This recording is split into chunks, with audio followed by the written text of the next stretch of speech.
अशाए ज़रूरिया में आटा सबसे ज़रूरी है। नई गंदम का सीज़न आया तो आटा सस्ता होने की बजाय महंगा हो गया। एक माह कबल 1200 रुपये में दस्तयाब 20 किलो आटे का थैला अब 1400 रुपये और 10 किलो का थैला 725 रुपये में मिल रहा है। एक माह के दौरान 20 किलो आटे का थैला 200 रुपये महंगा हो चुका है। फ्लोर मिल मालकान का कहना है कि ओपन मार्केट में गंदम महंगे दामों खरीद कर सस्ता आटा नहीं बेच सकते। याद रहे कि वज़ीर-ए-आज़म शहबाज शरीफ ने दावा किया था कि कपड़े बेचकर आटा सस्ता किया जाएगा। दुकानदार कहते हैं कि सरकारी रेट लिस्ट के मुताबिक आटा फरोख्त कर रहे हैं, ताहम शहरियों का कहना है कि आटे समेत शाय खुर्दोनोश की तमाम शया महंगे दामों फरोख्त की जा रही हैं। हुकूमत आई है ना, इसमें तो हम बहुत ज़्यादा परेशान हो गए हैं। गरीब आदमी का जीना जो हम मुहाल हो गया है।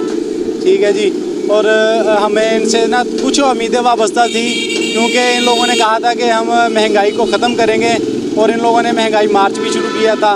लेकिन ये महंगाई ख़त्म करने के बजाय महंगाई साथ लेके आए हैं। आटे का थैला जो पहले हमें को मिलता था ना 400 रुपये का, वो अब 600 का मिल रहा है। और 20 किलो का जो थैला था वो हमें तकरीबन 1250-1400 रुपये में मिल रहा है।